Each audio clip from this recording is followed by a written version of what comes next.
Bonsoir à vous tous, préparez-vous à plonger dans la magie du cinéma de Noël dans votre émission Saturne. Installez-vous confortablement car ce soir nous avons de merveilleuses découvertes à partager avec vous pour illuminer vos fêtes. Cette semaine, au box-office, découvrez un Noël en famille.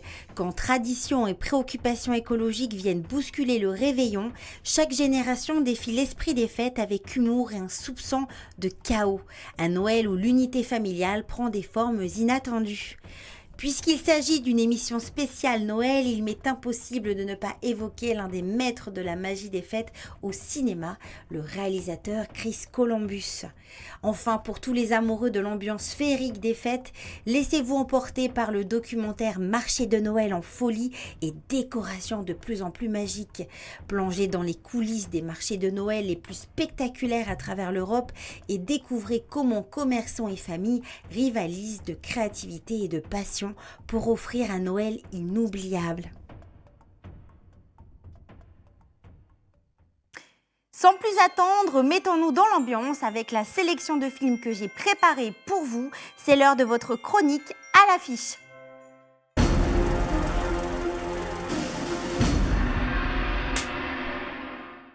Ce soir, focus sur le film Un Noël en famille. À l'approche des fêtes, Carole, une mairesse hyperactive, s'investit à fond pour que Noël soit parfait dans sa petite ville, tandis qu'Alain, son mari, prend en main l'organisation du réveillon familial.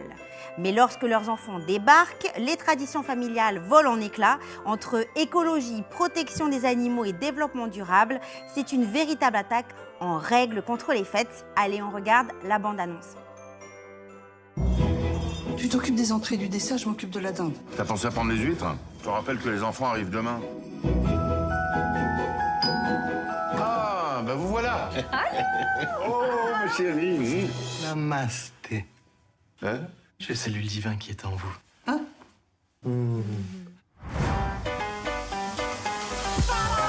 On pourrait éclairer un village d'Afrique pendant 1 an. Moi, je sais pas si j'ai bien fait d'assister pour qu'ils viennent. Vous aimeriez, vous, qu'on vous mange le foie à Noël?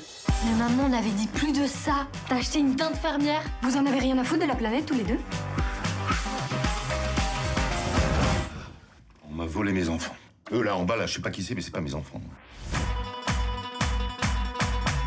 J'ai toujours voulu que s'engage, ben voilà. Ah, mais c'est plus de l'engagement à ce stade. Un petit cochon abandonné. Il est trop beau. Je veux pas de cochon. Ils font payer toute notre génération. Oh, pitié. On peut manger, on peut pas manger, on peut pas manger, on jette. Ça va? Si on veut une vie de famille, on doit se donner à fond. Bon, et si on ouvrait les cadeaux maintenant? Tu touches à mon mec, je te pète ta gueule. La bûche, tout le monde en veut, hein. Pas d'animaux morts dedans. Une tuerie. Une tuerie. On a un truc à vous annoncer, vous venez?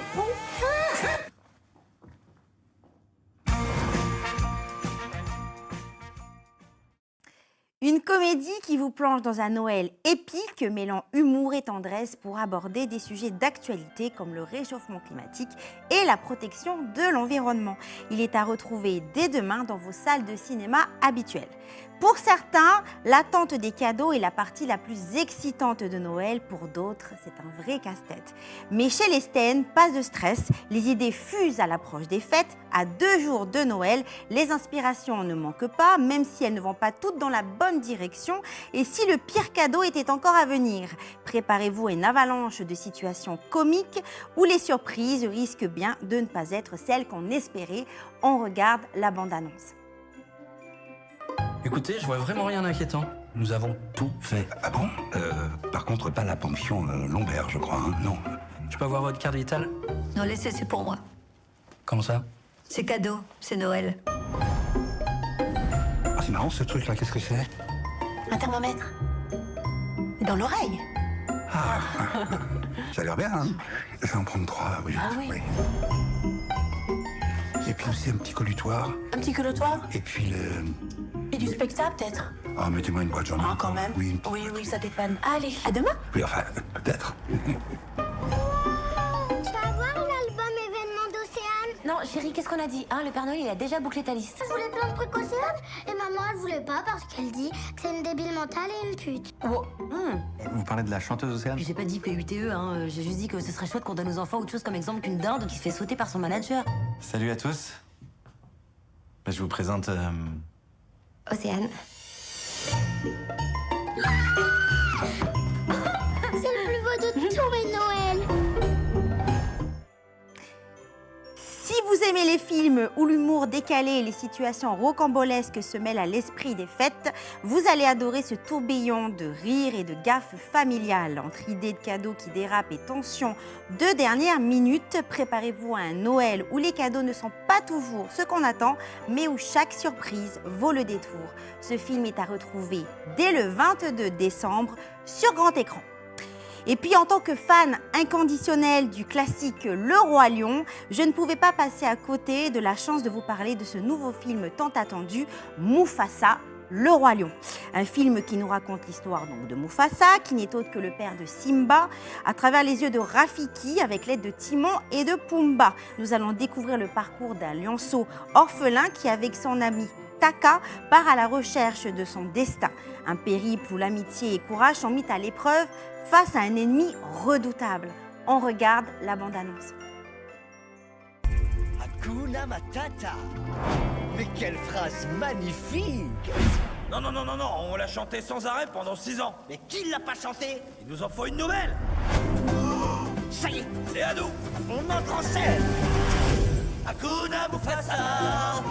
Mais quel nom magnifique! Viens, Kiara, je vais te raconter une histoire. L'histoire d'une destinée qui allait changer notre vie pour toujours. Bonjour, je m'appelle Taka. Et toi? Mufasa. J'ai toujours rêvé d'avoir un frère. Taka, tu es le futur roi. Ne sympathise pas avec les lions errants. Je suis pas un lion errant. Je suis juste perdu. Je vois la terre des lions derrière l'horizon. Vous devez trouver votre place dans le cycle de la vie. Il faut plus que 2 lions pour faire un clan. Nous avons besoin de renfort, besoin d'aide. Rafiki vous guidera. Les amis! C'est Zazu. Ne le mangez pas. Magnifique, un autre marginal que nous n'avons pas le droit de manger.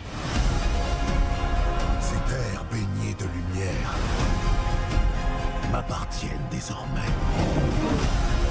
Ils arrivent! Qu'est-ce qui me prend de courir? Nous devons nous battre ensemble. Tu as volé ma destinée. Mufasa, ton heure est venue.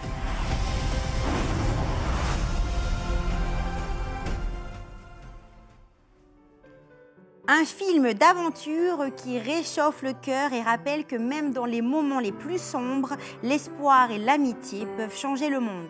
À découvrir donc en famille pour un Noël magique le 24 décembre dans vos salles de cinéma habituelles. Enfin, depuis lundi, la magie de Noël s'est invitée sur Calédonia et illumine donc notre antenne. Jusqu'à dimanche, nous vous proposons une programmation spéciale féerique qui mettra toute la famille dans l'esprit des fêtes. Dès demain à 16h55, ne manquez pas Tous en cuisine avec Cyril Lignac, une émission pleine de menus de fêtes à découvrir bien sûr, que c'est parfait pour épater vos proches.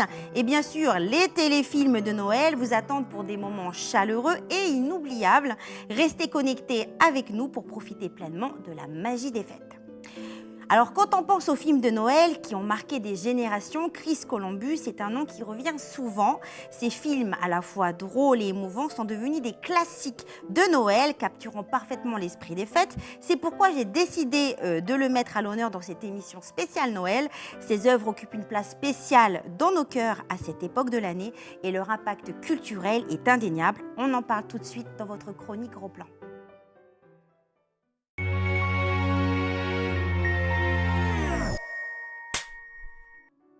Réalisateur, scénariste et producteur américain, Chris Columbus a réussi à créer des films qui capturent parfaitement l'esprit des fêtes, la chaleur familiale, l'humour et bien sûr la magie de Noël. Justement, en parlant de magie, comment ne pas vous parler du film « Maman, j'ai raté l'avion » sorti en 1990.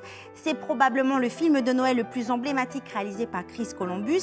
À première vue, ce film semble être une comédie familiale classique avec ses gags visuels et ses situations loufoques. Cependant, derrière la frénésie de Kevin, interprété par Macaulay Culkin, luttant contre les cambrioleurs qui se cachent, il se cache derrière ce film un message profondément émouvant sur la famille, la solitude et la générosité.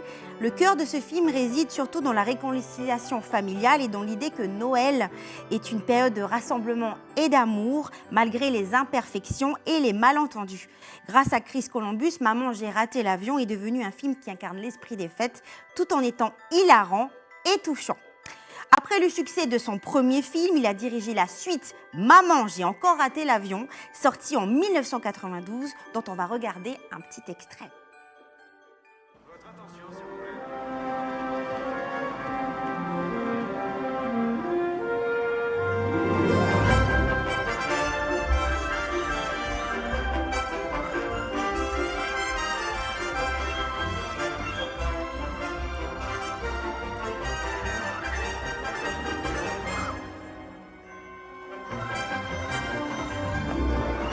Excusez-moi, mais c'est extrêmement urgent. Votre carte d'embarquement, monsieur. Oui, monsieur? C'est quoi cette ville-là? C'est New York, monsieur. Ça y est, ça recommence.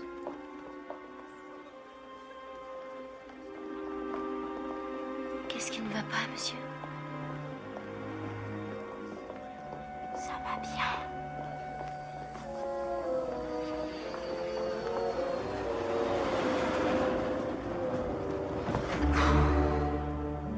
Oh non, ma famille est en Floride et moi à New York.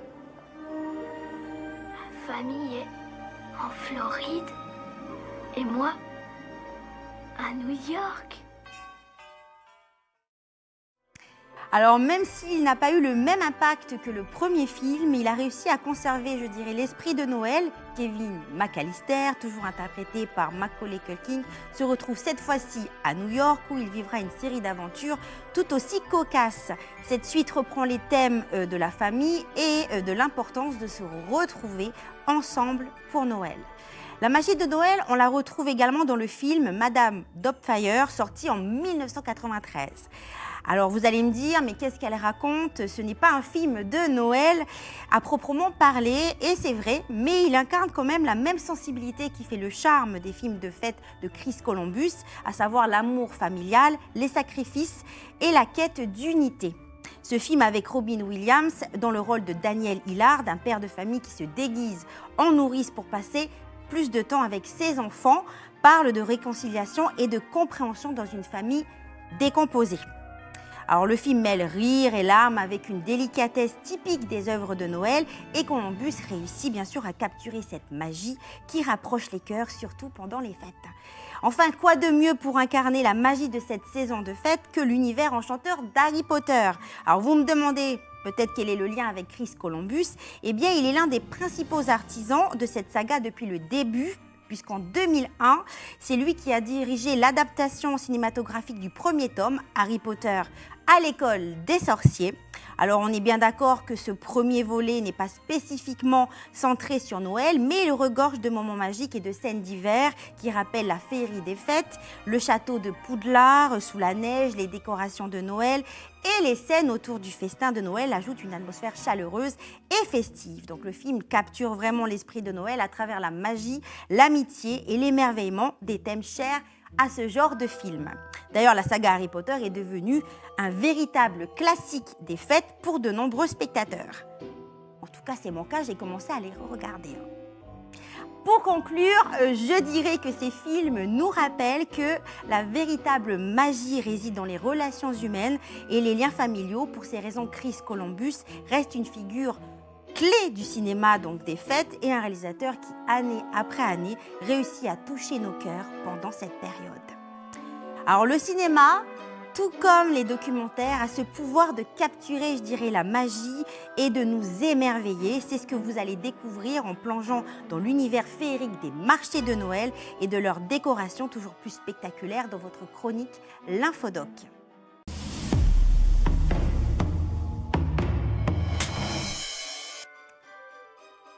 À travers le documentaire Marché de Noël en folie et décoration de plus en plus magique, vous allez plonger dans l'univers des plus beaux marchés de Noël d'Europe. Ce soir, je vous invite à découvrir l'un des plus anciens et emblématiques marchés de Noël du continent, celui de Strasbourg en Alsace. En suivant Benoît et sa famille, vous découvrirez de magnifiques décorations de Noël faites main qui ajoutent une touche unique et chaleureuse à l'atmosphère. Allez, on regarde un extrait. Retour en Alsace. Là-bas, les marchés de Noël sont une véritable institution. Chaque année, au mois de décembre, on n'en compte pas moins de 200. Le plus réputé d'entre eux, c'est celui de Strasbourg. Créé en 1570, sur le modèle des marchés de Noël allemands, c'est un incontournable des fêtes. Avec ses 300 chalets qui fleurent bon les spécialités alsaciennes et son sapin de 30 mètres de haut, tous les ans, il égaye les soirées d'hiver de 3 millions de visiteurs venus du monde entier. Ça sent déjà la nourriture. Ça sent la flamme cuche. Nous y retrouvons Benoît et sa famille, tout droit arrivés de Bruxelles. Comme chaque année, ils sillonnent les plus beaux marchés à la recherche de la perle rare pour compléter leur incroyable collection de déco de Noël. Waouh, trop beau. Regarde. T'as vu comme c'est haut? Elle est dingue. Incroyable. Super grand. Pendant plus de 2 siècles, la cathédrale de Strasbourg et ses 142 mètres de haut ont été l'édifice le plus haut du monde. Aujourd'hui, elle reste la 2e cathédrale la plus élevée en France, après celle de Rouen. Waouh. Elle est énorme. Trop beau. Une fois réchauffée, place au shopping. Anaïs ne perd pas de vue son objectif, trouver la déco souvenir qui marquera leur passage à Strasbourg. Celle-là, elle est belle. Ah oui, celle-ci. Ah, elle est pas mal, c'est vrai. Surtout, elle est tellement... Regardez, c'est le Père Noël accroché de montgolfière. Celle-là, elle est rigolote aussi, Strasbourg. Non, elle est affreuse. Chaque fois qu'on va sur un marché de Noël, on essaie de ramener un petit souvenir qu'on accroche dans le sapin. Donc là, je pense qu'on a trouvé la boule idéale. Qu'est-ce que vous en pensez? Elle est très belle. Elle est belle, hein? Elle est magnifique. Voilà, ça sera magnifique dans notre sapin. Voilà. Ça, c'est de la belle boule, regarde là. Lui, c'est de l'étain. Hein. Waouh. Ça tient sur un sapin, ça, monsieur? Oui, bien sûr. Oui. C'est déjà lourd, hein? Trop joli. Quel travail, c'est magnifique, hein? Voici. Mission réussie pour Anaïs, qui a enfin trouvé son bonheur pour la modique somme de 7,90 €. Un rapport qualité-prix imbattable. Je suis impatiente de mettre ma boule dans le sapin. Il va falloir lui trouver une place, hein? Le marché de Noël de Strasbourg n'est pas seulement un lieu, c'est une véritable institution depuis plus de 30 ans, un symbole vivant de la magie des fêtes, avec ses traditions séculaires, ses illuminations féeriques et son atmosphère chaleureuse. Il incarne l'esprit de Noël dans toute sa splendeur. C'est un marché qui continue de ravir petits et grands et qui, année après année, attire des visiteurs du monde entier, confirmant ainsi son statut de star incontournable des marchés de Noël européens. Si vous voulez vous laisser emporter par la magie de Noël, ne manquez pas ce documentaire sur Calédonia le lundi 23 décembre dès 19h55.